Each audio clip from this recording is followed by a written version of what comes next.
Welcome to Choose Views with Richard Chew.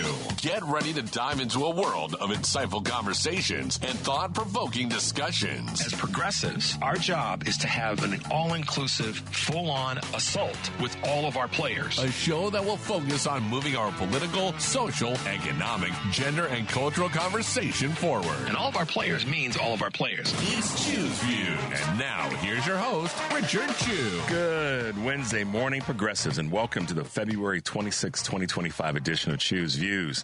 773-763-9278. Catch us on all of our spots: Facebook Live, TuneIn Radio, YouTube, iHeartRadio, and email me at richard@wcpt820.com. Catch me on Substack as well. And this morning, we've got a couple little glitches going on with some of our streaming, but Henry is with roller skates and running around, making sure that things get up and running. So you guys will probably hear us on the regular AM dial, and you should be fine on TuneIn if you're streaming from different parts of the city and around the country. So just to let you know that. But there we go. Catch all of our shows as usual by subscribing to our WCPT podcast on Apple Podcasts or Spotify. There you can get Choose Views, short versions and long versions. The Joan Esposito Show live, local and progressive, driving it home with Patty Vasquez, and The Big Picture with Edwin Eisendrath. Our Out Chicago folks are also there, so you want to give them a look as well. All of our shows and interviews. Definitely make your way over to heartlandsignal.com, our digital platform, because why? There's lots of good stuff there. And we want to let you know a little bit about today's show. At 7 o'clock, of course, we're going to have our good friend Kurt Mullet from Hoosier Blue 63. Looking forward to chatting with him and catching up with what's going on in his world. And he and I will probably talk about a couple of things that I'll be leading into shortly. And then in the 7:30 hour, we'll have our good friend Dan Summons, who is a managing director with Blessings in a Backpack. You guys we had the pleasure of having Dan on with us before, and he's got one of their key kind of corporate partners that will be with us this morning, the president and CEO of Shure, the SHURE, the electronics and audio company will be with us. So we're looking forward to chatting with both of them in the 7:30 hour. And like I said, Kurt Mullet will be with us from Hoosier Blue 63 at 7 o'clock. So that's what's happening this morning on the show. Looking forward to chatting with you guys. Make sure that you are staying tuned, as always, for our progressive lineup, the Stephanie Miller Show, my radio sister on the West Coast, Tom Hartman, the professor of everything progressive, and as always, Patty and Joan, or Joan and Patty, depending on how you put it, live, local, and progressive, and my bookend that's driving you home. So make sure you're plugged into our wonderful lineup here at WCPT. All right, guys, let's get right to it as best we can this morning. By the way, I just wanted to remind everybody in terms of weather, don't be fooled today. It's going to be a little damp, even though the temperature's up. It's going to be a little damp. In case you haven't gone to your phone to check the temperature and all that, just be mindful that the weather is decided to get a little warmer, but at the same time, I want you guys to be safe when you're getting out and about. So if you're driving, it's a little damp out. Be careful. Give yourself a few extra minutes in case, that beginning of rain when it's oil, the old, as we all know it, one thing hasn't changed. Oil and water mixing on the roadways can make for a slippery surface. So you guys be careful today in your commuting, and also be careful when you are walking, if you're taking public transportation, particularly, obviously here in the Chicagoland area. Make sure you're stepping off the bus with a little added certainty and safety, and that you're stepping off the train the same way and off the curbs. I don't know why I do this, guys. I just want to. I don't want anybody. I've slipped and fallen a few times in my life. Nothing too crazy. But I just don't want to see somebody out there on a day like today having to, gracefully pick themselves up off the street. And by the way, just to you fellas out there, let me let you know, there was an old, the comedian Sinbad, who is hilarious, does this routine, and you guys can look it up if you want to laugh this morning, and you probably should, given all the craziness that we're all dealing with. But there's a routine that Sinbad does in his stand-up years ago, and he talks about the differences in men falling and women falling. And I just got to share this with you since my brain went down this path. He does this routine, and, Sinbad's a fairly robust dude. He's 6'5", and, 250 plus, big guy. He great at physical comedy on stage as well. But he talks about the differences between men falling down and women falling down. And it's hilarious. I can't do it justice because I'm not a comedian, but the smile that's on my face tells you that it'll probably put one on yours. But he goes through this whole routine around when a guy falls down, we make a big A deal about it. We're all over the place, knocking over other people, and scuffling to get back up, and, just a real production out of it. By comparison, when women fall down, they fall down just as, hard, but a little bit more gracefully. And when they do fall down, they take their time and pleasantly get up. And if there happens to be a stranger that reaches out to help them when they fall, then they take that person's hand, and they're very appreciative of someone helping them get up, and they shake themselves off and they go about things gracefully. Whereas guys fall down, they knock over a couple of people in the process. When someone goes to help them up, they bring them down as well. And on top of all of that, they make a lot more noise. Now, obviously, there's some generalizations there, but I just had to tell that story. Put a little smile on your face this morning. Some of you who are listening, in fact, I'm sure everybody that's listening to that story that I just told about Sinbad's comedic routine are probably smiling too. So if I come out of the gate this morning and I put a smile on the faces of you guys who are listening, then I guess I've done part of my job in this early morning. So there you go. Be careful today when you're out and about. Be careful when you're stepping off of trains, buses, out of the car, and most definitely if you're operating a vehicle with this little bit of drizzle here in the Chicago area. And by the way, even though you're not here in Chicago, your weather may not be the same. Be careful when you're out and about today. All right, guys, a little bit of Choose Views news for you this February 26, 2025. Deep breath on this one. Consumer confidence sank the most in February in more than 4 years, amid concerns over inflation and a looming trade war. The Conference Board said its index fell to 98.3 from 105.3 in January, further than forecast, as expectations for income, business, and the job market tumbled to levels associated with a recession. The board, citing respondents' references, to prices and tariffs, and said overall that views of current labor market conditions had weakened. So that's a study you guys can look up by just going to the conference, just Google Conference Board, and you'll see a little bit more detail of that report. Companies, how companies spin U.S. jobs is a big part of where we're headed in terms of American companies that are rushing to unveil ambitious hiring and U.S. manufacturing plans in a bid to curry favor with Donald Trump. Much of this investment, however, is likely just a shiny repackaging of existing plans that have existed since the Biden administration. What's more, companies are free to announce the creation of new jobs. Apple, for instance, just said it will hire, as we reported yesterday, 20,000 U.S. research and development workers before quietly eliminating positions as demand and strategies shift. So, kind of an interesting move of the needle there. Hims and Hers stock tumbles. Boy, I'm just the picture of great news this morning. Hims and Hers, a telehealth services provider, will cease selling certain weight loss treatments following the FDA's announcement that shortages in GLP-1 medications have been resolved.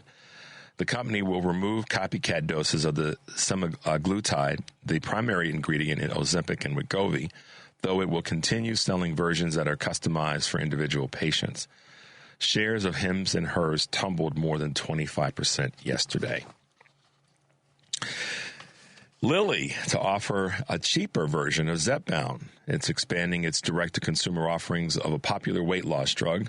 The maker of Zepbound is, Zepbound is making 7.5 milligram and 10 milligram vials of the medication available on its patient website for $499 per month, or half of its monthly list price. The move aims to reach people whose insurance will not cover the treatment and comes as compounding sites are stopping sales of copycat medications, as we just reported with regards to hims and hers.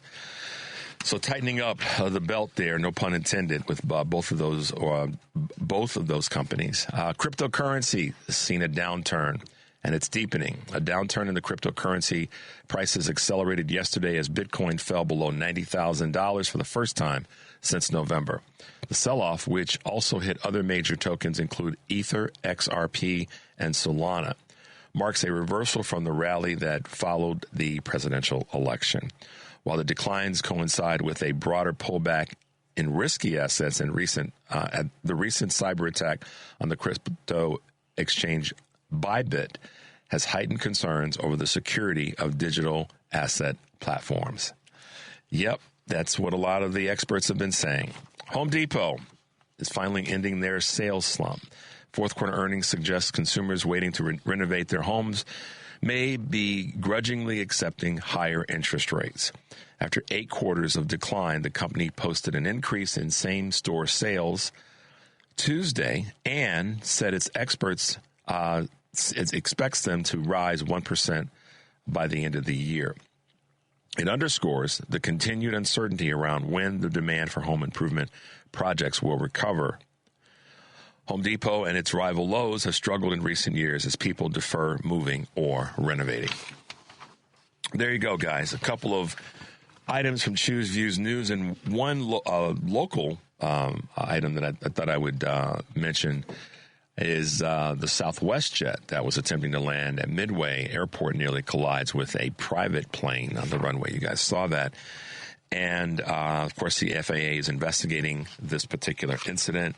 It's being viewed once again as a near fatal incident, but one that was averted. However, there's conversations most definitely in the news yesterday and here this morning as to what is the impact of gutting, reducing, tearing down the FAA, and how we've had so many incidents that have taken place in just, less than a month of this new administration. So, all right, guys, we're going to take a quick break. Henry's back. He's fixed one thing and got the duct tape out, so he's making it happen. But the number is 773-763-9278. We'll take your calls when we come back.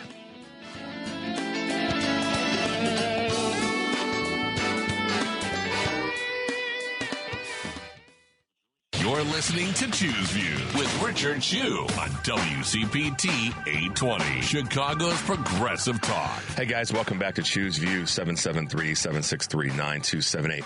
Here's some things that our Democratic leaders are leaning into, and certainly some things that are happening when it comes to the judiciary. A judge blocks Trump's executive order suspending refugee admissions, to the United States. And, what that means is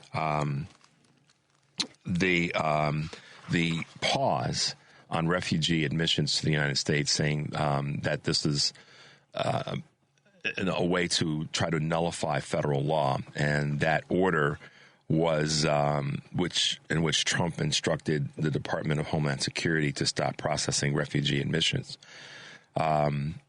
Basically, the judge, Jamal Whitehead, a Seattle-based appointee of President Biden, said that crossed the line from permissible discretionary action to effective nullification of congressional will.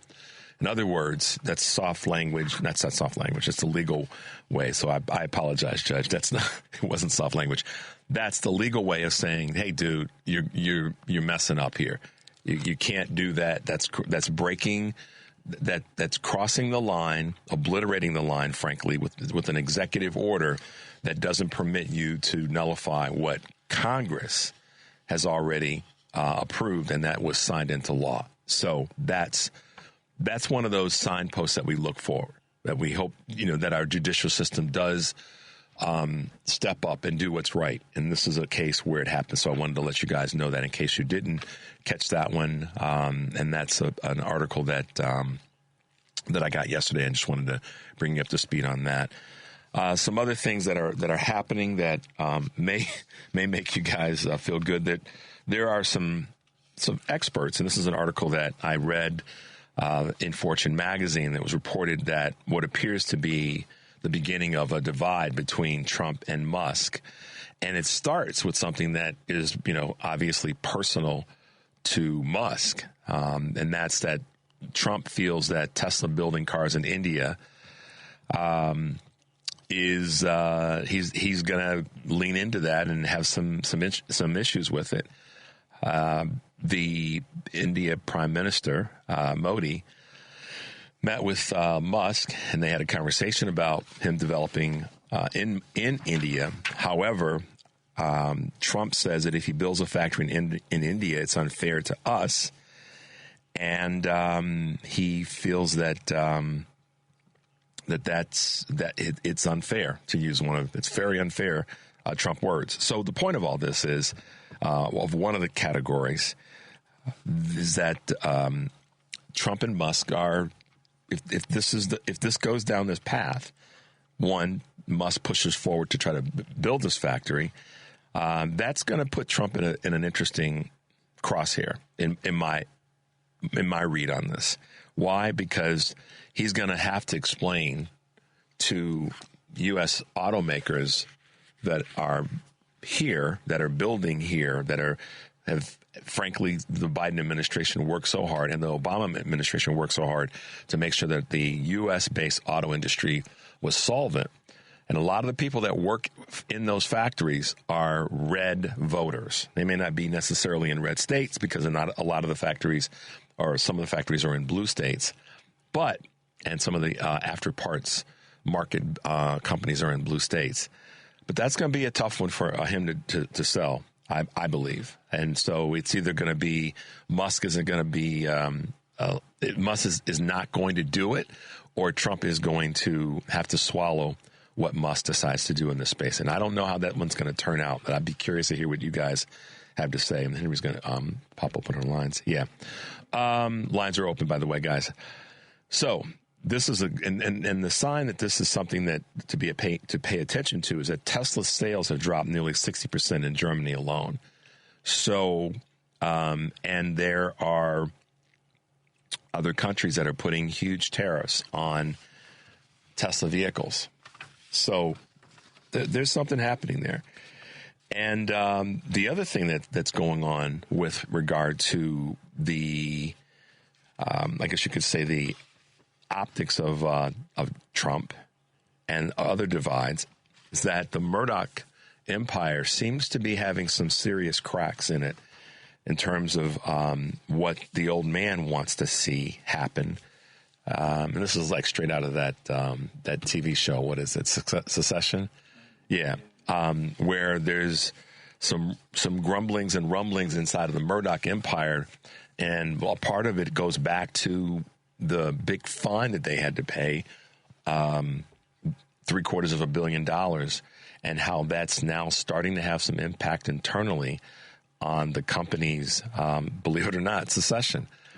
And also what the coverage of Trump is doing to the quote-unquote brand, according to insiders at inside of the Murdoch empire, which of course includes Fox and all the rest. So New York, Wall Street Journal.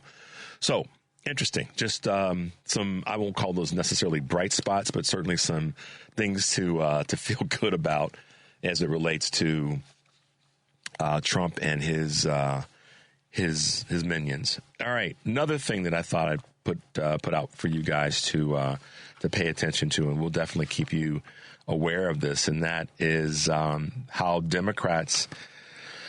House Democrats are lining up more readily as it relates to creating checks and balances for Musk. Now, they don't have the numbers to bring him in for not questioning, but bring him into committees for hearings. But they do have the ability to, on a daily basis, point out the things that are happening that Musk is a part of. So we'll see what happens there. But according to what I read the last couple of days and what I've been sort of tracking is one item over at Politics USA is that they are doing their best to sort of set traps for Musk and giving him some room to make mistakes that inevitably he crosses the line and does something illegal with regard to Doge. And I said all along since this started with Doge is that find a way where someone commits an act where they break the law in the District of Columbia, which then is not on, quote, federal territory, if you want to call it that. And that's part of this Doge crowd, and go get them. I mean, you can start there, and it seems like the House Democrats are listening. They're trying to set different traps for Musk to step on his own foot. So we'll see where that goes. But those are three things that popped up that I wanted to read through and kind of get a little bit more information to share with you guys in terms of the judge suspending the refugee admissions executive order, and Trump and Musk may be at odds over this factory in India, as well as the Murdoch family starting to have some internal strife about how to actually cover Trump as we go forward. And last but not least, the House Democrats seem to be setting some traps for Elon. So we'll see where that goes. But for now, that's what we're finding. Voices that we have been listening to are important from an inspirational standpoint sometimes in this tough, crazy time that we're going through. And there's a local voice that I thought via clip that Henry and I put together that I thought you guys might want to hear when it comes to our local officials standing up and making it clear where they stand and what they believe. So why the long preamble?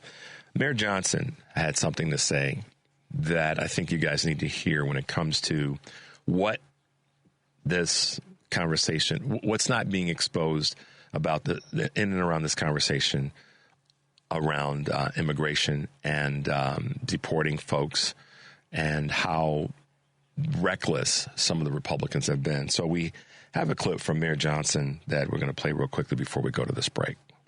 Look, Governor Abbott, because I know you like to talk about money, Governor Abbott spent $220 million to bus people across this country. That's $1,800 a person. $220 million, and refused to cooperate with us when we work to bring order and structure to the damage at the border. Do you not know that they were putting people on buses and they were not telling us who was on the bus? I protected Chicago by passing that bus ordinance. We don't know who were on those buses. And they put women and children on those buses, making them susceptible to the type of harm and danger of that people who are vulnerable experience. We responded to an attack, and we rose above that attack. And so in that space, the reason I wanted to play that clip for you guys at this point is Democrats need to stand and speak full-throated in this moment. And Mayor Johnson does in this space on what Greg Abbott did and the wasteful money, the waste of money in this process, and also the mistreatment of people hasn't been highlighted enough, in my opinion, Henry, on why what this particular act has done, what Abbott did, and frankly what DeSantis did. When we talk about safety and security and this whole conversation around how we're protecting people and what the Republicans are trying to do with this in this conversation around deportation, that's really where the energy needs to be going, is focusing on the people who are furthering the problem by using tools like Abbott did and busing people to other places, specifically here in Illinois and Chicago. And the waste of money. See, Texas taxpayers should be equally upset for the waste of money that could have gone to people right there in their state. So in that space, I applaud Mayor Johnson for speaking out on that and making it known that being delivered something like that in terms of the problem, but not saying delivering people is a problem, but the way in which it happened was wasteful and irresponsible. And this is a moment where we have to remember we can hold our elected officials responsible for, as in this conversation around waste and fraud. Well, this is what we need to do in pushing back, and this is why I'm glad that I'm seeing that the Democrats in the House are trying to set these traps for Musk in their effort to push back on what he's calling, their Doge team going after waste and fraud. So good message, Mayor Johnson.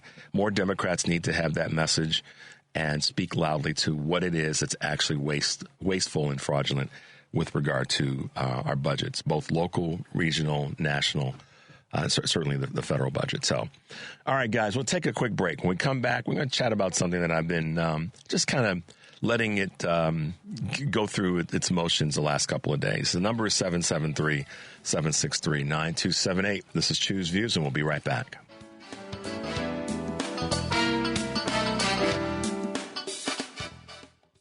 It's Choose Views with Richard Chew on WCPT 820, where facts matter. Hey, guys, welcome back to Choose Views, 773-763-9278. Today on Live, Local, and Progressive, Joan Esposito will be joined by Alex Lawson, Executive Director of Social Security Works, Catherine Stewart, author of Money, Lies, and God, Inside the Movement to Destroy American Democracy, Elaine Carmack, founding director, of the Center for Effective Public Management and Senior Fellow at the Brookings Institute, and, of course, Tom Hartman. Live, Local, and Progressive, Joan Esposito, weekdays 2 to 5 p.m. here on WCPT AM 820, Heartland Signal website, and tune in.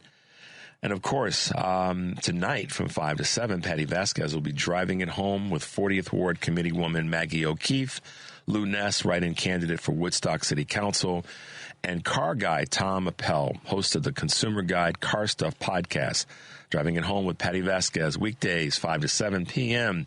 here on WCPT AM 820 Heartland Signal website. Tune in through YouTube and Facebook.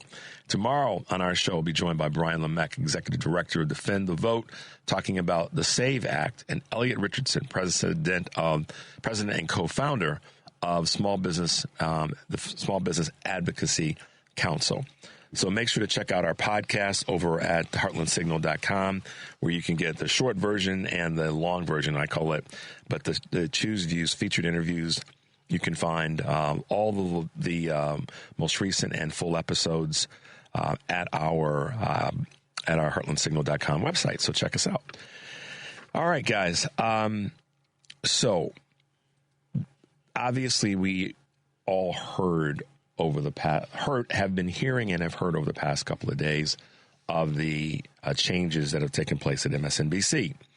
And I have kind of taken a day or so, kind of, to see how I wanted to land in talking about this. And, we have two specific clips that we'll get to playing for you in this segment. But I wanted to talk about it as it relates to us all staying focused and positive first and foremost. That's where I start with so many of our conversations, is that we want to stay focused, we want to stay positive, and be supportive of those who are carrying the torch, whether it be someone in Congress, someone in our local offices that have been elected to local office, or be someone in the media. And in this case, with Joy Reid and the situation, there's a big part of it that's heartbreaking because of Joy Reid and the work that she's done and what she stood for, and also the manner in which, the way in which it happened. So I want to pose a couple of points here, but before I do that, there's a clip that I do want to play. There's a couple of clips, in fact, that we want to play, some of which you may have heard, but I wanted to play them this morning and then come back and talk about my observations and then a little bit of research that I've done over things that have taken place over the last 9 months, years time, and talk about that in the have that be part of our conversation this morning as it relates to the media and more broadly the current administration. So, Henry and I've got a couple clips I'll put together for you. Of course, the first one is Joy Reid herself recording what she had as sort of a send-off day before yesterday. The moment of guilt that I felt that I went hard on so many issues, whether it was the Black Lives Matter issues of a young baby or a mom or a dad that was killed, or when we opened up people's eyes to the fact that Asian Americans were being targeted and not just Black folks, or went hard for immigrants who've done nothing but come to this country like my parents did and try to make a life and defended them. Or whether we've talked about what the president is doing that is subversive to the Constitution, that is injurious to our liberty, defending books that people find inconvenient, that Nicole Hannah-Jones put into our spirit, that we need to understand 1619 as the real founding of this country, whether it's talking about any of these issues, and yes, whether it's talking about Gaza and the fact that we as the American people have a right to object, to little babies being bombed. And where I come down on that is I'm not sorry. I am not sorry that I stood up for those things, because those things are of God. And I'm a church girl too, and those are the things that I was taught were of God. And so I'm not sorry. I'm just proud of my show.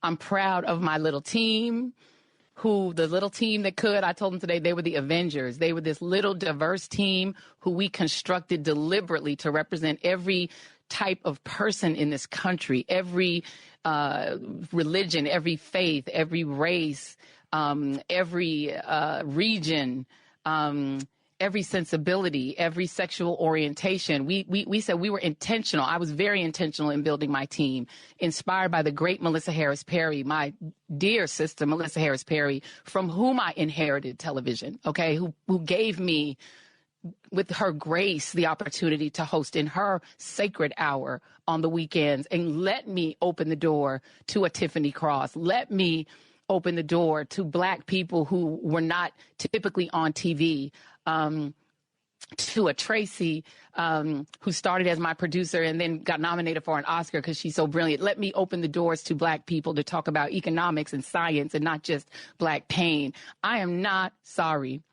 And I am so proud of what we did, and so grateful that God gave me nearly 5 years to do it, and in total, nearly 10 years to do television my way, on my terms. And so it's been a very strange Black History Month. I won a NAACP Image Award, as did Ms. Joteka, for this show. I'm gonna just press pause on my comments and then we'll come back to this. But I also want to play the clip from Rachel Maddow. I am 51 years old. I have been gainfully employed since I was 12. And I have had so many different kinds of jobs, you wouldn't believe me if I told you. But in all of the jobs I have had, in all of the years I have been alive, there is no colleague for whom I have had more affection and more respect than Joy Reid. I love everything about her. I have learned so much from her. I have so much more to learn from her. I do not want to lose her as a colleague here at MSNBC. And personally, I think it is a bad mistake to let her walk out the door. It is not my call, and I understand that, but that's what I think. I will tell you, it is also unnerving to see that on a network where we've got two non-white hosts in primetime, both of our non-white hosts in primetime are losing their shows, as is Katie Fang on the weekend. And that feels worse than bad, no matter who replaces them. That feels indefensible, and I do not defend it. But there's just one other piece of it that you should know. From your side of the TV screen, you will mostly see changes in terms of who's in the anchor chair. And actually, everybody who's going to be in anchor chairs from here on out are great colleagues and great at what they do, and you are not going to be disappointed in who's on our air and what you're going to be seeing. But one thing you cannot necessarily see is that the people who get our shows on the air, they're really being put through the ringer. Dozens of producers and staffers, including some who are among the most experienced and most talented and most specialist producers in the building, are facing being laid off. They're being invited to reapply for new jobs. That has never happened at this scale in this way before when it comes to programming changes, presumably because it's not the right way to treat people, and it's inefficient and it's unnecessary, and it kind of drops the bottom out of whether or not people feel like this is a good place to work, and so we don't generally do things that way. Maybe all of our folks, including most of the people who are getting this very show on the air right now, maybe they will all get new jobs here, and I hope they do, but in the meantime, being put in this kind of limbo, the anxiety and the discombobulation is off the charts at a time when this job already is extra stressful and difficult. It is not news for me to tell you that the press and freedom of the press are under attack in a way that is really, it's a big deal for our country. It's very visceral for us here. I know that the business of the press is not an easy thing, and I know that no job is forever. But I think I'm safe in saying for all of us anchors who you know through the TV, please know that what pains us the most is not what happens to us. It is what happens to our coworkers on whom we depend and who you don't necessarily know, but we respect and love them and depend on them. And did I mention we respect them? This is a difficult time in the news business, but it does not need to be this difficult. So, guys, we're going to take an early break because when we come back, I want to talk about the two clips. I want to talk about what took place and then the broader conversation that both of these wonderful women had in the clips that we played. So the number is 773-763-9278. This is Choose Views, and we'll be right back.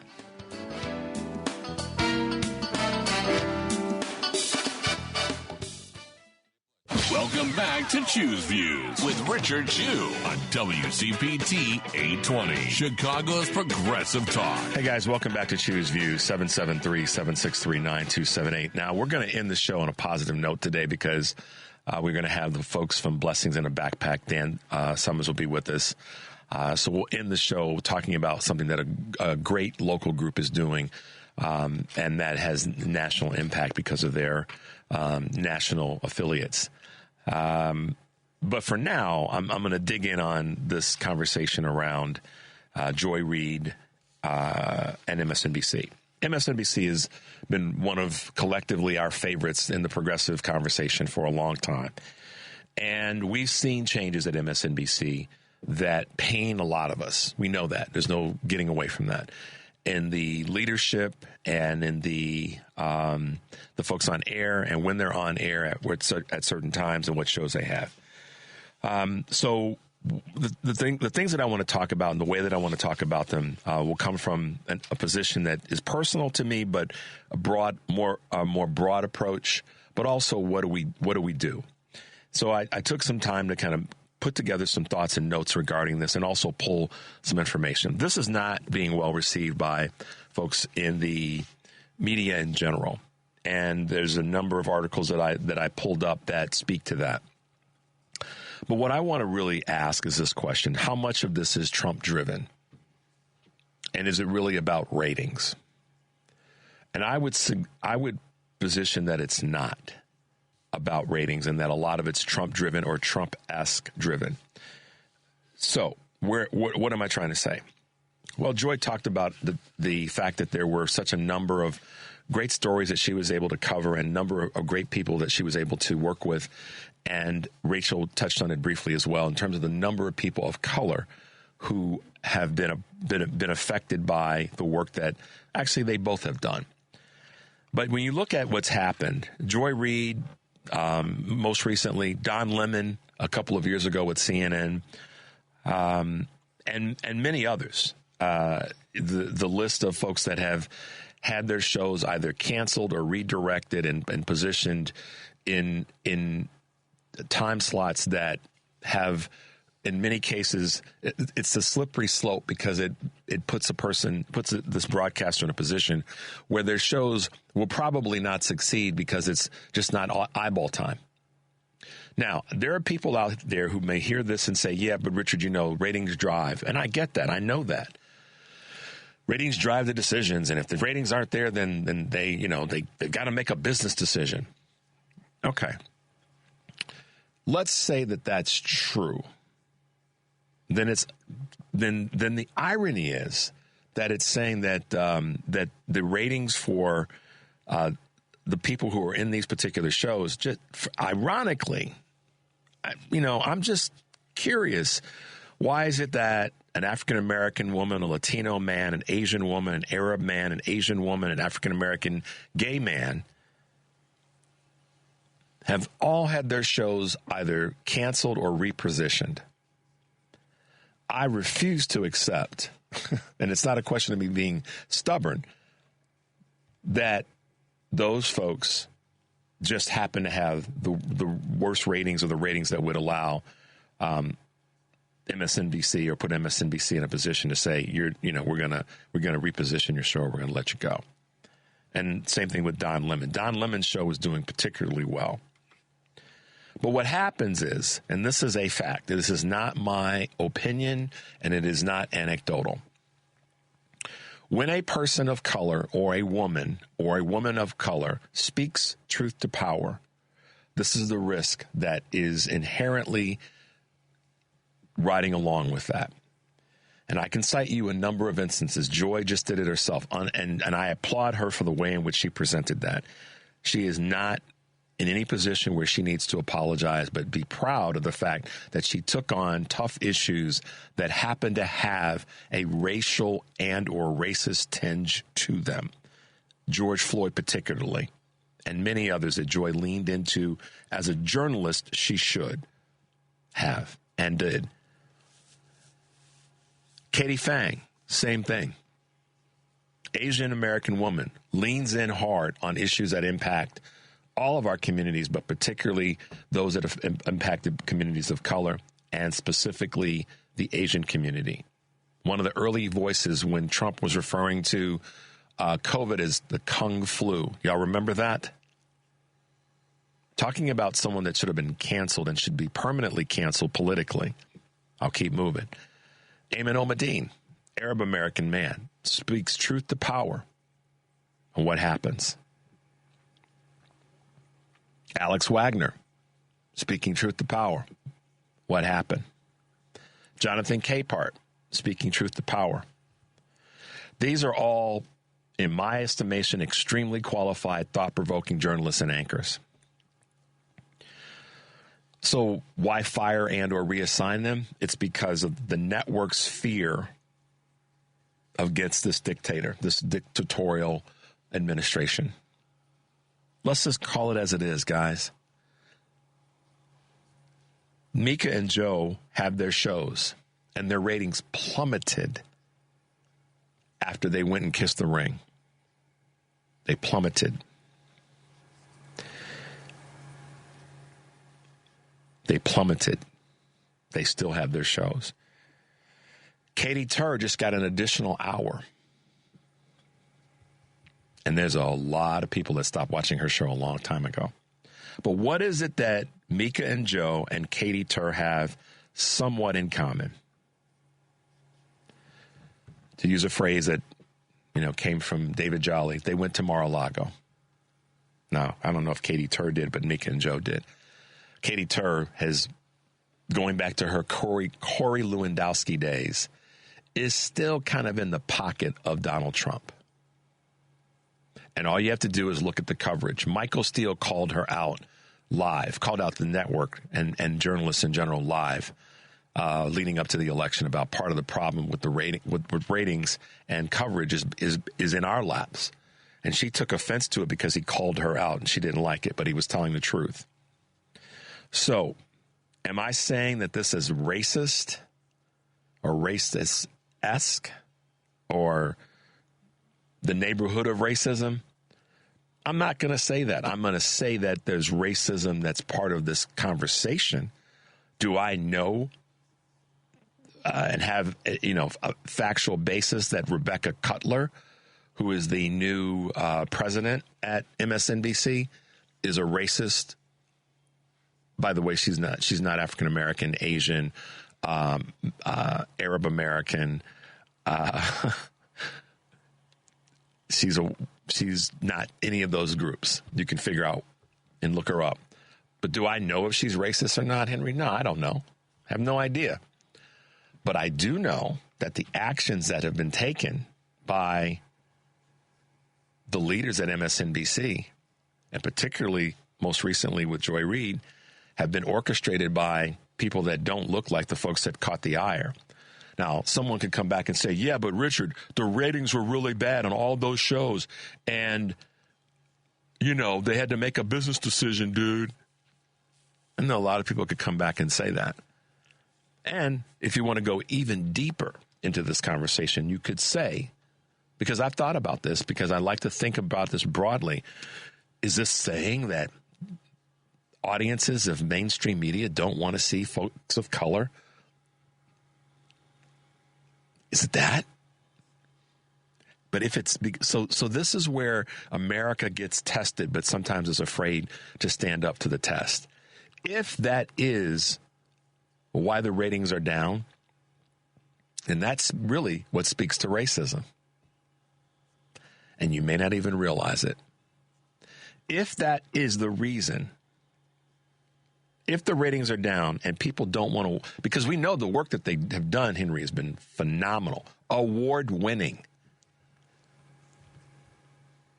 then that says what so many people in this country have been afraid to talk about, and I've brought it up numbers of times, is that at its core, our biggest problems in our country are centered around a couple of things: racism, sexism, nationalism, and our privileged country. And just look at the data. You don't have to believe me. You don't even have to listen. But that, the end result, is kind of what we're looking at here. I pulled 4 different articles. Trump tells Aiden Ross. This is shortly after this was in early August. You guys remember when he did the interview with the black journalist? He said that he wants to fire black journalists who grill him on stage. He didn't say, I want to fire journalists. He said, I want to fire black journalists. That's the president, y'all. This was before he was reelected. Tells Aiden Ross he wants to fire black journalists who grill him on stage. I wonder why the White House press corps has changed its tune recently. Black journalists and activists condemn the firing of Joy Reid. This was posted by the chairman of the National Newspaper Publishers Association. Daily Kos. The ruthless new MSNBC boss who gutted the Joy Reid show just after 10 days in her new role. Was it a smart business decision? No. It was stupid. That's coming from them, y'all. And let me put it to you this way, in case you didn't know. Rebecca Cutler is the same person who, while at CNN, if you remember, she was previously at CNN as a programming chief for the CNN Plus, ill-fated streaming service that crashed and burned during AT&T's handover to Warner Brothers Discovery. Did you hear that? Crashed and burned. So this same person comes to MSNBC and starts her hack job work again. Yes, so there you go. Check out this article at Daily Kos. It's pretty eye-opening. I like, and one of the other faces that's changing, and I almost forgot. And I'm at some point weren't necessarily always the biggest of fans, but the work that he has been pretty good, and that's Lester Holt. I mean, I'll put Lester Holt up against Joe Scarborough 24/7 in terms of just journalistic bona fides. You guys ask yourself the question. But I wanted to take a couple of days and let some of this settle in before I just launched in on Monday and talk about this. It's painful to see talented people get pushed aside in any configuration, any scenario, but it's particularly so when they are talented people that have to that are of color and women that have to take a back seat to less talented people who don't have the skill set and don't have the resume of work. But that's where we are when it comes to this conversation. I promised you at the end of the show today, which is an hour from now, we're going to end on a positive note. But I wanted to wait a couple of days before I leaned into talking about this and let you guys know that I do have an opinion about it. And my opinion is been stated. And it frankly speaks loudly to the fact that we have work to do to push back against this type of handling of our media and those who are leaders in our media. We have to push back. We can't lay down and pretend that it's not happening and that the voices that we're hearing are not being impacted. So we're going to keep the fight going here at WCPT. I promise you that. I promise you that. All of us here are committed to doing the work, to keeping you guys informed, whether it be me, Patty, Joan, Edwin, out Chicago, all the rest. So stay with us, guys. Stay in our corner. We're going to keep fighting for you. The number is 773-763-9278. We're going to take a break, and we'll be back with our good friend Kurt Mullett from Hoosier Blue 63.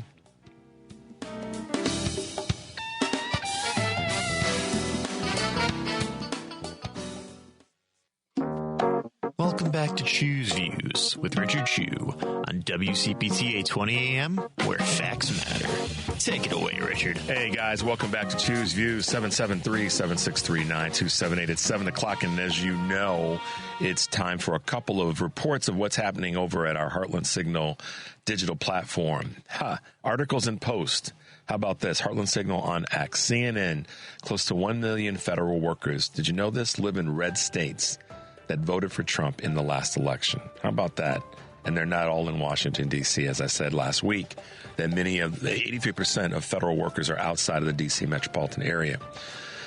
Another one you want to check out, Heartland Signal on X. Nebraska State Senator Dave Merman, Republican, author of a bill to mandate each elementary school classroom display the 10 Commandments, and says his bill might inspire children to act respectfully. A posted sign in the classroom emphasizing values such as respect and loving one's family. The 10 Commandments is not the tool that needs to, that needs to instruct that, if you will, or deliver that. Our good Democratic newly elected Senator Alyssa Slotkin over in Michigan goes after DOJ and the OMB Secretary nominee Dan Bishop after he struggles to answer whether Donald Trump would cut Social Security. Quote, "I don't think any American should trust that these programs are safe if you can do anything that you want." Not a really good answer. And also, you might want to check out one of the other clips that we have there on X. The Department of Transportation Secretary Sean Duffy gets savagely booed in California by a California crowd. So make your way over to heartlandsignal.com, our digital platform where we have lots and lots of good information for you guys to review and then to share with those that you care about. All right, guys, it is 7 o'clock, and what that means is we have our good friend Kurt Mullett from Hoosier Blue 63 with us on the line. Good morning, Kurt. Welcome to the show. Good morning, Richard. How you doing? Good morning, Ann. I'm doing great, man. Doing great. Sorry, I got to say hi to her every morning, man. There you go. So, how you doing, man? How you feeling? You've had, like always, you've had some great posts, and I can't keep up sometimes. I'm doing all right. I mean, I'm still I'm struggling with a lot of different things, just not only on the national level, but just some of the things going on here locally and just what I see happening. It's really overwhelming to try to make sense about everything that's going on. So I've had to step back. I saw that you mentioned you sent me a message regarding the situation within MSNBC, specifically Joy, and also Rachel's comments. And I've gotten a couple comments this morning, a couple of texts this morning from people that have said it's interesting where folks land in this. One comment was that Joy Show's ratings consistently were beating CNN in the same time slot. And then I had another comment where someone said that although that they basically said that MSNBC essentially made a business decision, and we don't know what went on behind the scenes. Maybe they offered her a different opportunity, and she didn't take it, et cetera, et cetera. And because it's a business entity, that they make decisions based on the numbers, not on community and culture. So what say you, sir?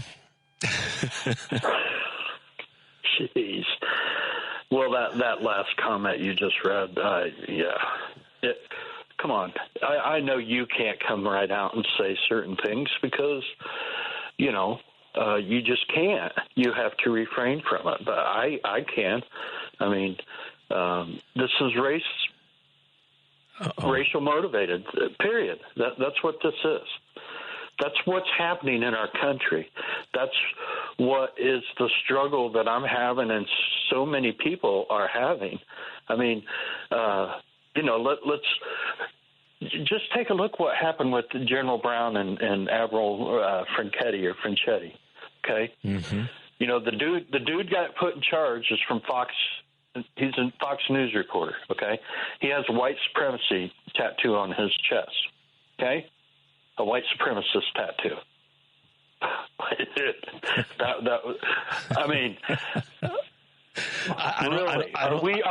we going to go down the road that we're qualifications and ratings, just like what you said earlier? If it's about ratings, why wasn't Joe and Mika kicked off?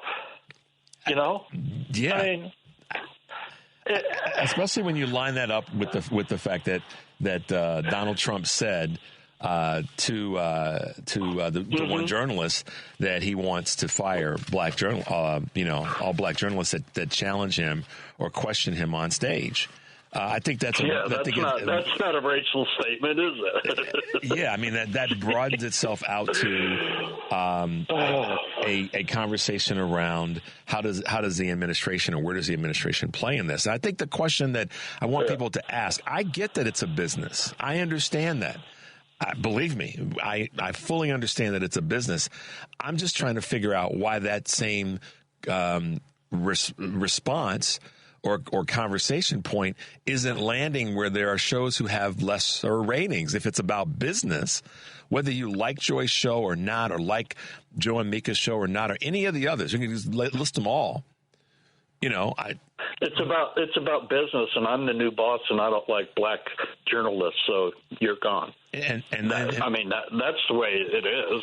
Because consistently there are people that so if that were the case, that I think that by now, that if MSNBC, this is where I find the fault line on what they offered her or may have offered her. It's speculation, frankly, but here's where I have a little bit of a fault line. I think that if they had offered her another show, there's two things that would have happened. One, we'd know about it. Joy is of the mindset that they offered me this other show and I chose not to take it. But they fired her. They didn't give her an opportunity to step out. And then the other part that furthers that it was about something other than just the numbers is that they got rid of her entire staff. Uh-huh. And Rachel spoke to the fact that that's the pain part. So if it were, it would have been known that those people have been repositioned to other. So I'm not criticizing those who want to go down the path that it's business, Richard. It's about, that. I'm not criticizing for someone having that opinion. I'm saying then if that's the case, then why did these other things take place? So. Well, I don't criticize people's right to have an opinion. I criticize their opinion. I mean, everybody has the right to think what they want to, but when you think in terms like that it's a business, are you I'm just, I sat down yesterday because I don't watch mainstream media. I've told you that before. I quit watching it back in May or June. And the only time that I've turned it on was election night. And I got sick to my stomach watching MSNBC then. And if I recall, Joy was the only one that brought up any questions about the integrity of this election in real time. Right. And I could be wrong on that, but I believe she was. But I sat down yesterday numerous times to make a reel about what makes Rachel Maddow so. And I had to delete it and stop and redo it and everything because I just kept going down an angry path that I wanted to be sensible about what I was saying and not just be an emotional-filled rant. And I'm going to try to do that same thing here because I have a completely different take on what Rachel said. Okay. Because, great. You came on national TV on your little program and you claimed your respect for Joy, and which you've said this about other people many other times. I've heard you make that comment about other people in the business that you made about Joy. So, but that being said, that's fine, and I'm glad that you respect her. But if you want to take action on this, if you want to make your voice be heard and gain respect from people that watch you, why don't you sit down with Lawrence and Jen and all of your little coworkers there and walk out on MSNBC, strike NBC, and say, we are not going to stand for this kind of abuse of our colleagues, because that's what this is.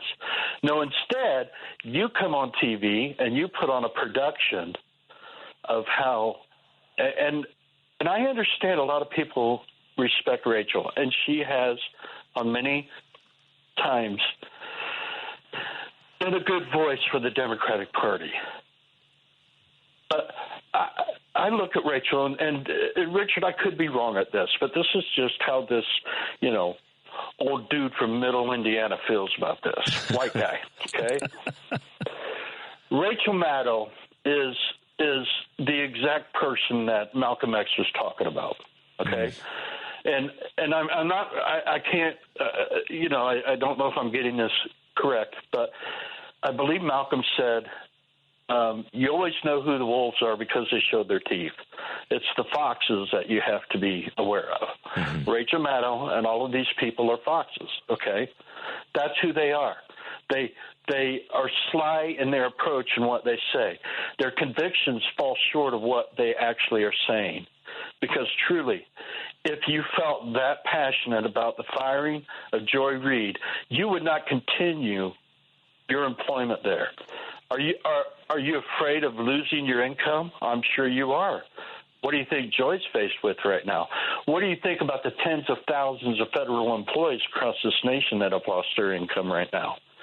If you truly, because this is what's the problem in our country is right now, and I understand there's a lot of Democrats that are speaking out, and there are people that are taking stands, but we've fallen short for so long. I don't know what we need to do right now to gain back,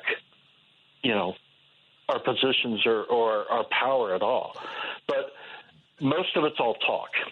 Well, one of the things, one of the things that I want to lean into, and that is, there have been other people, and I won't. I'm always careful to apply someone else's quotes to someone else's actions unless I'm in the room when it happens, so to speak.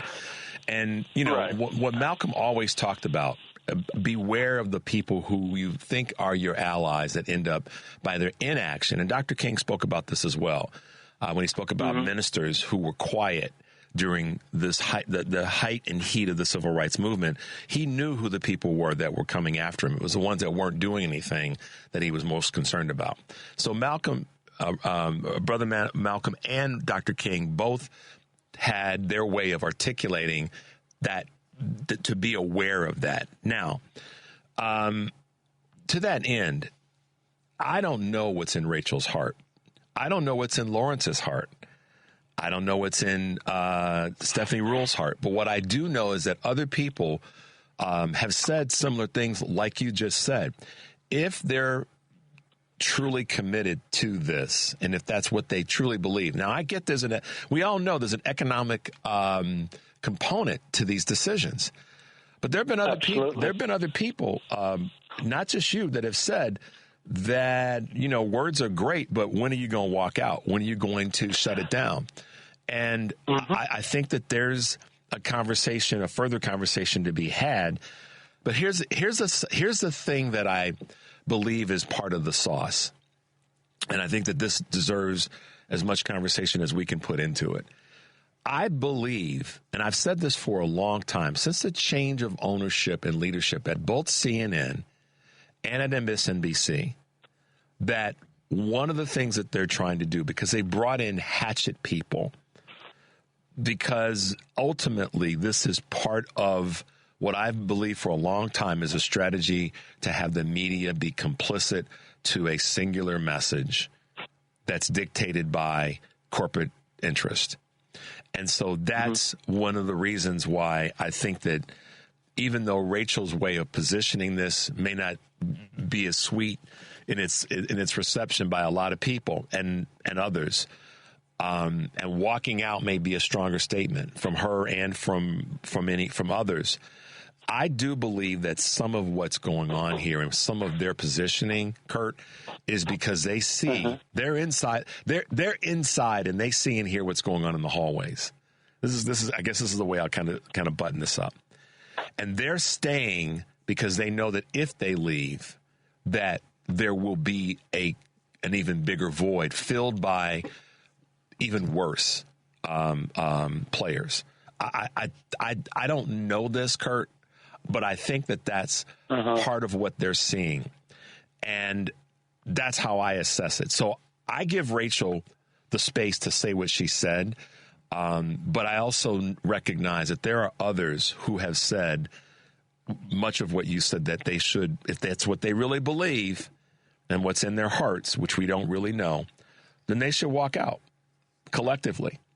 But I think what's holding them back from doing that is that they do see, and it's sort of this weird double-edged sword, they do see what's going on inside, and they know that if they were to collectively leave, take the money off the table for a second and just look at the pure impact, that they are going to be replaced by worse, journalists and others. So I hear what you're saying. Believe me, I pay very close attention. I appreciate that view. Yeah, I don't know that. I understand that. I don't know that. I'm just trying to think. If we were to have a conversation and we took money off the table as their reason for not doing it, I wonder if what they're seeing internally is saying, okay, we know where they're headed with this, and we're going to hold on as long as we can because we know where they're headed. And I felt that way when Malone that became the head of CNN and outwardly said he wants to make CNN more like Fox. And I've watched, and this is when I started to really pay attention to this, Kurt. Last year, about this time, and I may not have it exactly right, but early in the show, in the first year of this show, last year, February, March, somewhere in there, it's when that the woman who was a former head of the RNC, why am I drawing a blank on her name? Ronna McDaniel. When you remember when MSNBC brought her in and she was going to be a contributor on this show, I brought phone numbers, I brought names, I brought email addresses, and I said, I'm putting them out there so that you guys have them available to be able to call and let the folks at MSNBC know that this is absolutely a horrible move. And many people did across the country. But what I also realized in that same moment is that was the shot across the bow. That MSNBC was willing to start to test the waters to see who they could bring in that was going to be speaking this sort of center media message versus holding on to some, essence of a progressive conversation. And that's when I first said, okay, we got to pay attention here. So here we are a year later, and there have been other people that have been repositioned, reshowed, and let go, if you will. So I think it's part of the bigger scheme of things, not denying what you said about what would have been nice for Rachel and Lawrence and others to do. I'm not disagreeing with you. I'm just saying I believe that there's some other stuff going on behind the scenes, and they're right there in that cauldron watching it, and they're doing their best to stay in their roles so that they can at least hold the door open a little bit longer. I could be crazy, but So do you think that that was their same stance last year when they were attacking Joe Biden and ignoring what Donald Trump was doing and saying? Do you think that was their same, I think a lot of I don't know, but you asked me what do I think? Yeah. I think that a lot of the sort of neutral, middle of the road, mealy mouth, non-attacks on Trump and very full-throated attacks on President Biden. I think that, it comes into question in my mind. I don't know. But it definitely has crossed my mind. I won't lie about that. Mm-hmm. Mm-hmm. So at the end of the day, though, something that you said needs to be highlighted. And this is the thing that I want people to take from this as best possible. What Kurt is also saying, guys, is that we have to be focused and paying attention to what is being thrown at us. We really, really do. And whether it's coming from the White House and what they're doing, because see, Kurt, this is the other part of this. What the White House is doing with the press corps tells me that there's something other going on. And that's why I'm saying I'm not defending Rachel. I'm saying that I believe that they recognize other things are going on, because who's going to be at White House press conferences is now, that's a big deal. Mm-hmm. Oh, yeah. Yeah, it absolutely is. I mean, so access to the access to is now on steroids. If they don't comply, then they're not going to have access to. And Joy was certainly not one of those people.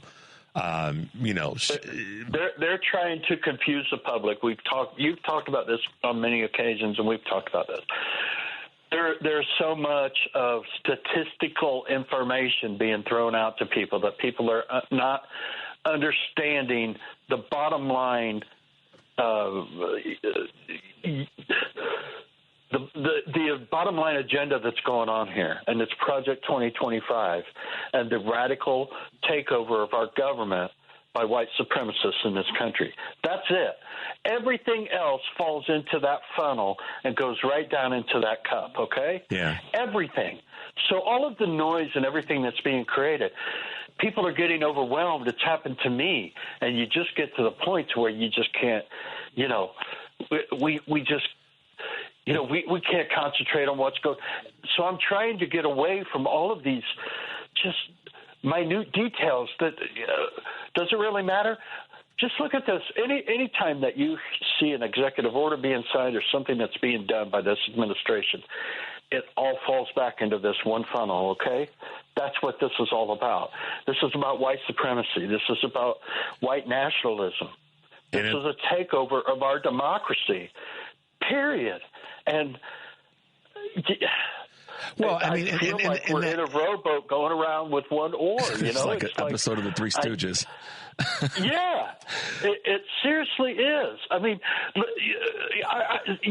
I've been trying to find ways to make things a little bit simpler with people to understand. So I came up with this analogy. I did the little money bags and all this, okay? They're going to cut $880 billion from Medicaid. And I know I'm jumping around here, but I wanted to get this in before we left, okay? If you take $880 billion and turn that into seconds, that's 27,900 years. Okay. Now they're doing this to fund the $4.5 trillion tax cuts that the billionaires are receiving.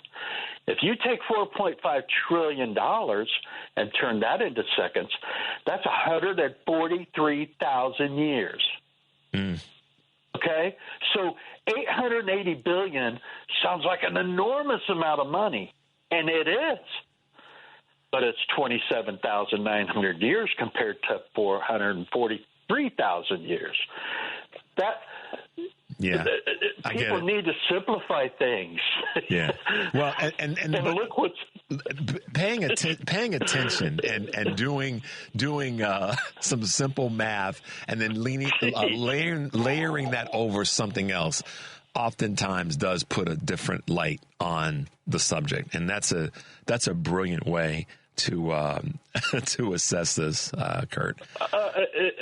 It's I don't know. It is. It's a struggle right now, Richard, and I so appreciate listening to you and having a positive voice, because where I'm at, that's not happening around here. I mean, it's absolutely a crazy world where I live right now, and I know I'm a white dude, and many around the country people are in situations like mine. I mean, it's unbelievable.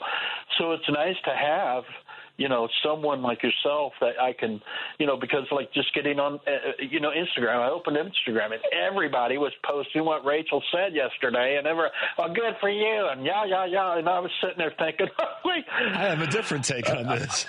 Yeah, I asked my wife, I said, seriously, is there something wrong with me? How come every time I see something, I have a different view of it than what the majority of white people have? I mean, well, credit to having your brain, plugged in. I think a lot of times, Kurt, as we wrap up, we have to be willing, I believe, and taking an optimistic approach. We have to be willing to look at things from a different perspective, and just to at least try it on. That doesn't mean we wear it, but we try it on and go, okay, I tried it on, it doesn't necessarily fit, or I need to make some adjustments, and part of it might fit. And I'm of that mind, of an inclusive thinking person. Not all, but part. And that's really all that I think that's what you have to remind yourself of. It doesn't always have to be all. Part of what is said, and this is why I take an optimistic approach to all of this. And I made a promise that we were going to wrap up the show today on a positive note. So I'm going to keep my word in that space. But listen, man, I got to hit this break because we've got our next guest holding, and how we're going to end our show talking to the great folks over at Blessings in a Backpack. But Kurt, listen, man, it's leaning in. That's what we have to do. We know that. And it stinks sometimes, and it's stinking pretty bad right now. But I refuse to back down. I just do. And I'm glad you're with me on this ride, man. So absolutely. All right, my friend, got to run. Have a right. great day today, and we'll talk next week, okay? You do the same. All right, sounds great. All right, man. Take care. Bye now. Bye-bye. There he goes, Kurt Mullet, Hoosier Blue 63. Hey, sometimes you come from a different perspective, but the key is that we're talking and we're working forward. Let's take a quick break, Henry. 773-763-9278. When we come back, we'll have our great guests and folks from Blessings in a Backpack. This is Choose Views, and we'll be right back.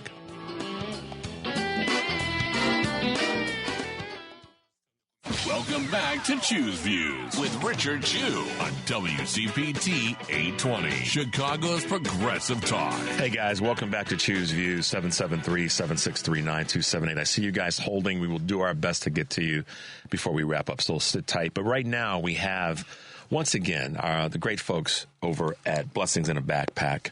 Along with that, this morning, of course, the managing director, Dan Summons, has joined us this morning, and also a very, very special guest, President and Chief Executive Officer and Chairman at Shure Incorporated, the world's leading manufacturer of what? Microphones and audio electronics. Christine, welcome to the show. Dan, welcome to the show. Glad to have you both with us this morning. Thank you very much.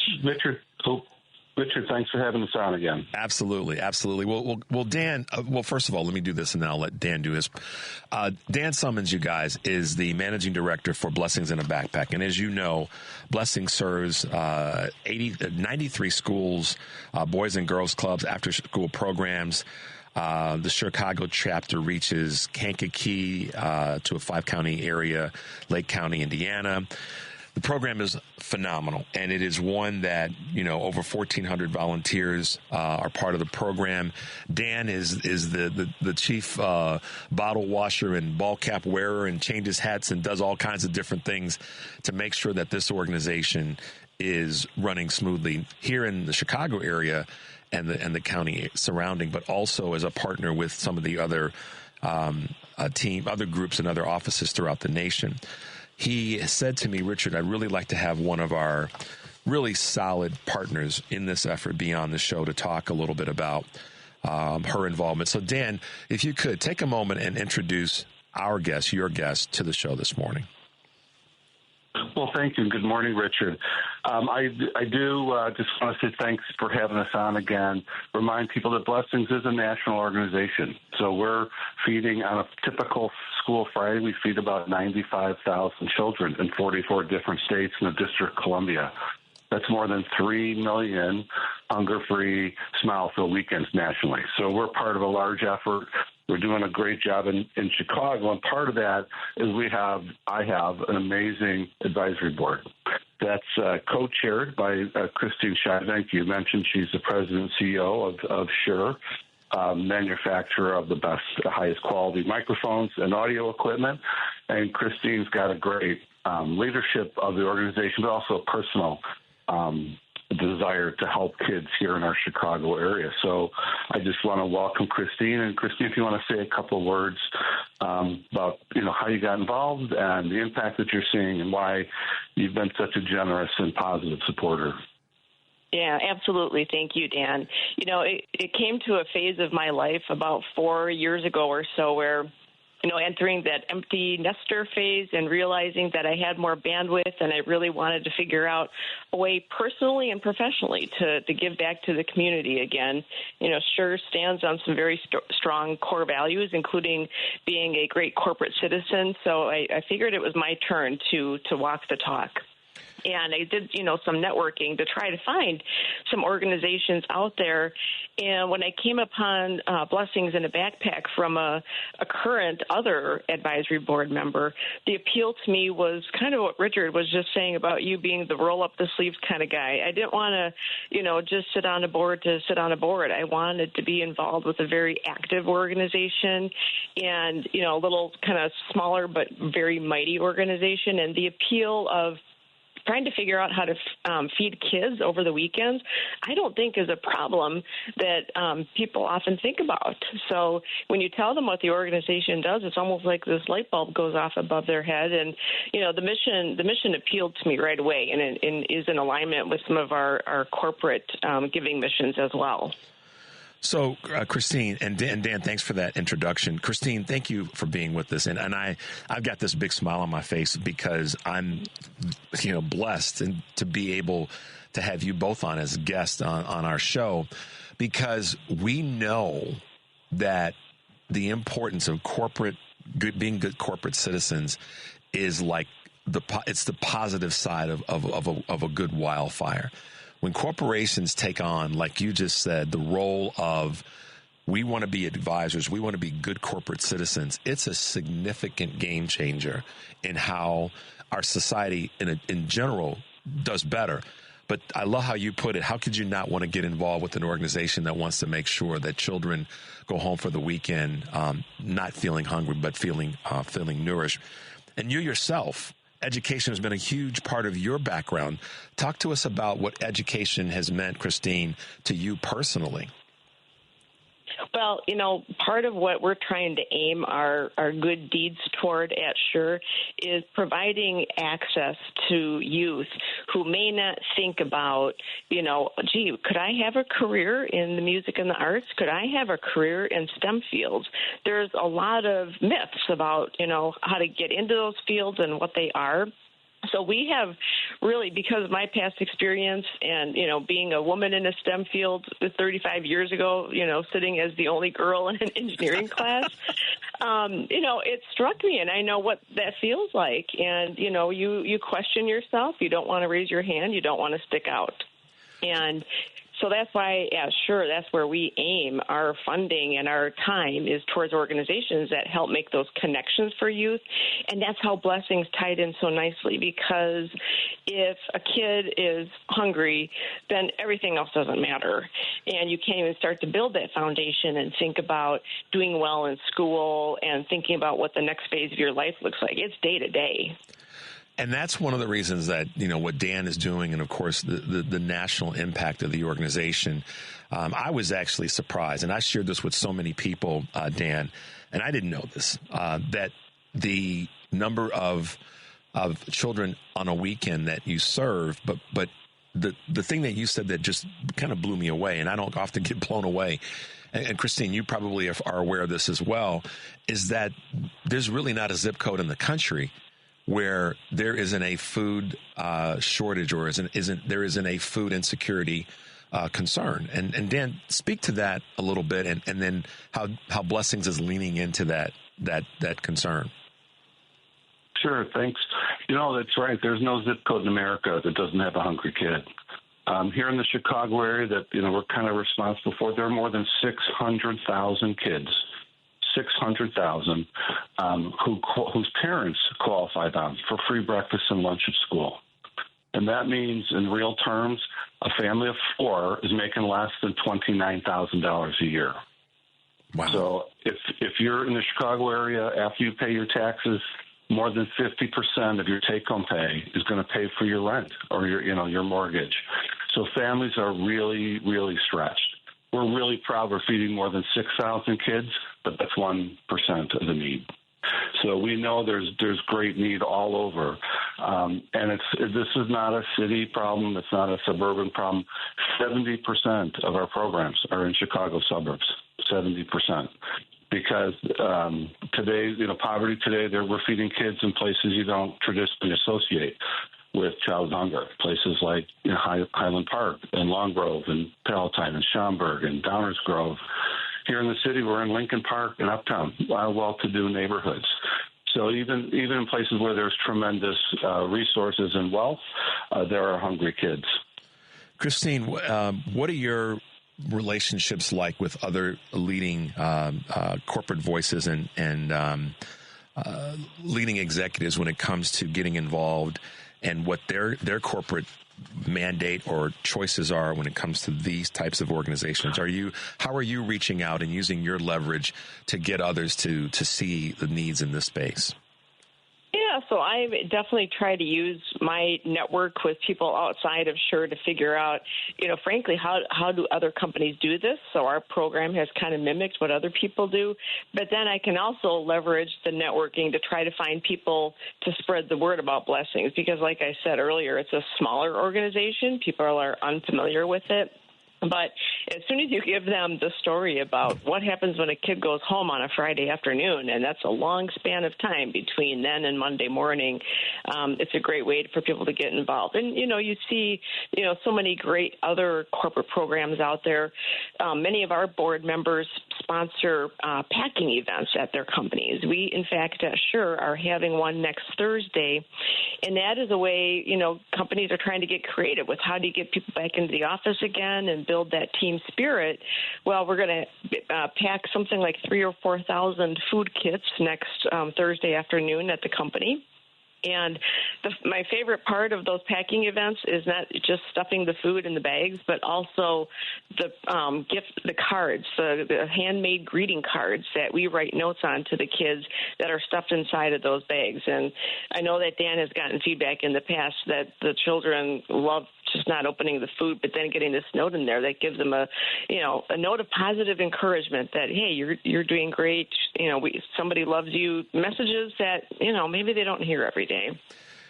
That takes my breath away because just the idea of seeing a child open that card up and go, wow, that's something that, they're going to eat the food, they're going to get nourished, and they're going to have that as a way of sustaining themselves, from a physiological standpoint.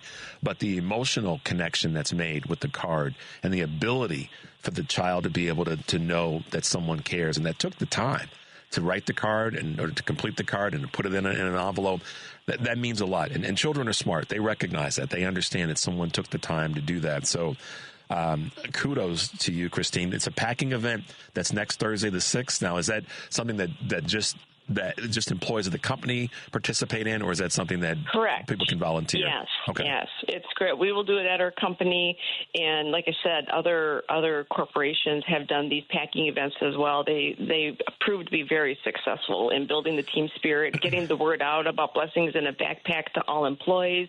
People get interested, so it's a remarkable way to get the message out. So we talked about education a little bit a moment ago, and your background is in engineering. You've got a master's degree in engineering, and you talked about being, one of the few women or young women that went through programs that have been dominant for years by men. How have you taken that experience and, for lack of better words, carried it forward, translated it to both folks that are inside of your company, but also to the children that you may come across as part of your involvement with Blessings?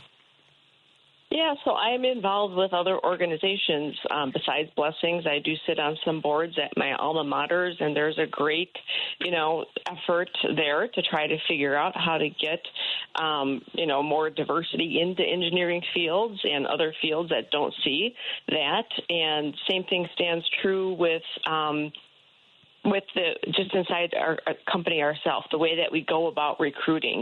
We try to go to places that are beyond sort of what I call the usual suspects, right? Where are we going to find a great mix of people here? And we use our intern program at Sure as a way to get people into the company and see if they like the company, see if they like the work. And that has been a great springboard for us to introduce people to technology, to what the field of audio is like, and then, think about that as a career going forward. And some of our trade organizations in the audio industry also have a lot of programs trying to figure out how to introduce youth to our field of audio, which is also a little unique. And mentoring programs, bringing kids into companies, showing them what you do at an audio manufacturer, introducing that world to people. So there are certainly a lot of activities that we have going at any given time. That's exciting to hear. Share an experience that I had this past weekend that ties back to something that you just spoke on, Christine. Got together with a couple of friends for lunch on Saturday, and the long story short, which I mentioned on Monday, is that the woman that was with us for lunch was talking about an experience that she had. She's a pilot. She's a captain, and she said that they had landed at one of her destinations. And, when we get off of planes, oftentimes the pilots and the flight, the crew are kind of standing up front, and we all say, thank you so much and have a great day. And good, the decorum that we all kind of go through as we're exiting a plane. And this young girl with her mom, went up to my friend, who was a captain. It's a woman. And she was thrilled to see that the pilot was a woman. And I happened to ask the question. I said, so tell me about the young girl. And she said, well, she wasn't a young girl that looked like me. So my friend Cynthia is a woman of color. And this young girl was a little white girl. And she said, but what was clear is that the representation of seeing a woman as a pilot was all that mattered. And I think that it goes back to what you said, Christine, about representation and people seeing opportunities that maybe have been beyond what they've seen in the past is really important. So kudos to you there. Yeah, seeing is believing. Seeing is believing, and people understand that, hey, that is a possibility for me. Look at that. So that's a big part of what we try to do. And they can't do that, though, if their bellies are not somewhat full on the weekends and throughout the rest of the week. And Dan, I have to tip my hat to you once again for the work that you guys are doing at Blessings here locally, but nationally, because it really does matter. And it always helps. I know you know this, when you've got a partner like Christine that's there to lend a hand and roll up sleeves and get involved, but also to provide you with the support emotionally to do the work that you do, because I know it's not easy. So I have to applaud you for leaning in, Dan, and being the leader that you are as managing director of Blessings in a Backpack. Well, thanks, Richard. I want to thank you for having us on. You've been a great supporter. I want to thank Christine and our entire advisory board. And we have a young professional board, associate board, also doing great work, raising money and awareness. Fundraising, nonprofits is a team sport. Right, so it takes a lot of hands. It takes everybody doing their part. If someone's interested in learning more about our boards, our mission, I encourage you to go to www.chicago.blessingsinthebackpack.org and check us out. I think you'll find out that Blessings in the Backpack kids are fueled and focused on weekends because they don't have the anxiety of not knowing if there's going to be enough to eat. They're assured of that. We feed them every Friday this school year, so a young person will get 38 or 40 weekend meals from Blessings over the course of the school year. So it's something we're very proud of, and I couldn't be more appreciative of all the people, donors, volunteers who have really made the work sing. That's fantastic. Christine, I want to give you applause as well, and thank you for leaning in. And your organization is a leading organization and doing great things and just tapping into the wealth of knowledge that you have. I know that has been a great partnership for Dan here locally, but also just to say thanks to you for being one of those leaders that says that we have an opportunity to do some good deeds and be good corporate citizens. Well, sure is celebrating our 100th anniversary in 60 days, and you don't get that far by not doing the right thing. That's right. That's right. Well, thank you, Christine, for being with us this morning. Dan, as always, thank you for being with us, and we really appreciate, and my show specifically, that we're able to be a supporter of the work that both of you guys are doing. So kudos to you both. Thanks for being on the show this morning. Thanks, Richard. Thank you so much. All right, guys. Have a great day. Stay safe. It's wet out there today, so we'll talk to you soon. Will do. All right. Bye now. Bye now. See, guys, I told you we were gonna bring you some positivity this morning. What a great organization. Blessings in a Backpack. You guys may remember we had Dan on a few weeks ago, and post having him on, if you remember, Henry, I got an email from him that I shared with the team here that a listener who heard the show made contribution, got involved.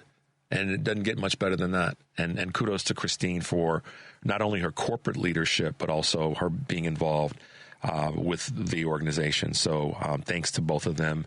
And, you guys can take great inspiration from folks like that who are doing the work on a local level. I know that in the last few days we've really been talking a lot about the national scene and what's going on, and certainly talked about MSNBC and Joy and all the rest this morning. But when we break it down, it's organizations like that Blessings, even though they're a national organization, I shouldn't say even though, but the fact that they are a national organization and they have such broad support and they do such good work to make sure that, our most precious young folks are taken care of on the weekends, that carries them forward to the next week. That's something to be extremely proud of.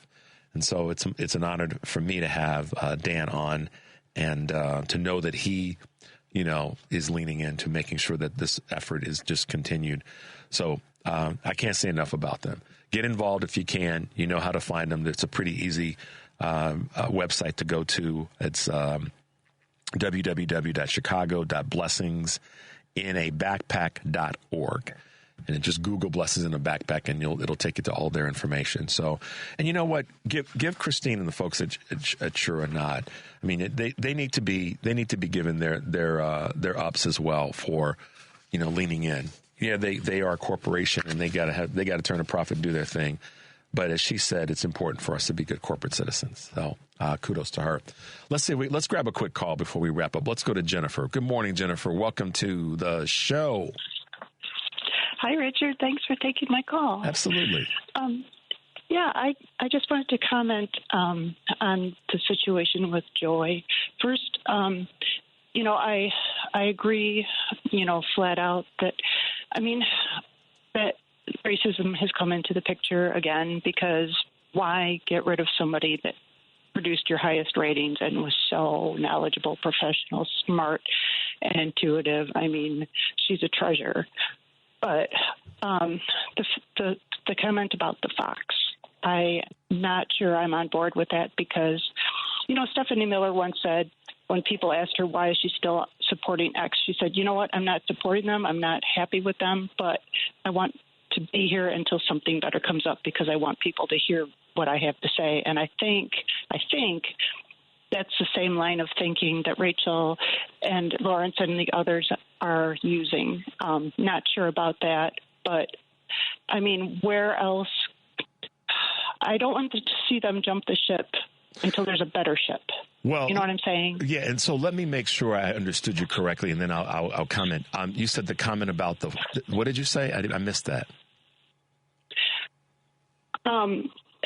The comment about, sorry, I get nervous and then I can't get my words together. It's okay. About the fact that if Rachel and the others on CNBC really supported Joy, they would leave in protest. Oh, okay. Got it. Well, and that they are just looking out for themselves, and I don't think that's necessarily true. I think they really want to still be, vehicles for what's right, but I'm not sure. No. Let me arm hold with you on that. I'm with you on that. When Kurt and I were talking, he was saying his feeling was, and he had been driven by emotion because he was so frustrated and angry with the situation that if that's where they really were, that they should walk out. I said that I said it on the air and when Kurt was on, and I'll say it again. I don't fully agree with that, but I understand the motivation behind what Kurt was saying, and I support the motivation. Right. I think, and this is why I introduced, it's very possible, and this is what I was saying to Kurt, that they know what's going on internally. They know what's going on in the cauldron, and because of that is why they are staying. And they realize that they need to stay to kind of keep the thing from collapsing. I'm with you on that. And then so I think we all can appreciate the fact that we would love to see them just say, screw you. At the same time, we also recognize that's exactly, and I got a text, and I don't know if it came from you or from someone else, where that was actually exactly the sentiment. Trump wants to see the best voices gone. That's the reason that he said to Aiden Ross, he wants to fire black journalists who grill him on stage. He wants black journalists and women journalists and that are not complicit to be gone, period. So I'm with you, Jennifer. No, you don't have to be worried. Your words they were right on point. And Kurt understands that too. Yeah, no, Kurt gets that. We all get that. That's part of the frustration, Jennifer, is that, and I want to thank you for saying what you said, and I want to share this while you're on the air before we let you go. Thank you. People like Kurt are special because they feel this right face forward, and it takes a lot of courage to articulate it publicly, privately, but certainly publicly as he did. So I give my man his kudos on that. And I also will share this with him while you're still on the air. One of the text messages that came from someone that said, Kurt, we feel your pain, and please take care of yourself. So I just want to let that be known while we still got you on the air, Jennifer. Good morning. I hear frustration in Kurt's voice. Please let him know I appreciate all that he does and his perspective. Please remind him to take care of himself and find his peaceful space as his voice is needed. So, Kurt, I hope you heard that. And Jennifer, I appreciate you being on this morning and sharing with us your thoughts. But what has to happen, and what I'm committed to, is that as we talk about these tough topics, we have to be able to come together and stay together and fight forward. And remember that when we do that, that's how we win. We don't cave in. So, Jennifer, thank you. Thank you for saying Richard, and thank Kurt. Absolutely. All right, Jennifer, have a good day. We're going to let you go. You too. Thank you. All right. Guys, we're coming to the end of the show. I just want to say thanks to our guest today, Kurt Mullett from Hoosier Blue 63. All of your calls, your text messages, and most definitely Dan Summons from Blessings in a Backpack. Christine from Sure. We appreciate you guys being with us this morning. Shout out to my man Henry, who's got his roller skates tightened up because he's running around keeping things straight here. All right, guys, take a deep breath. Make your life count. We'll see you tomorrow.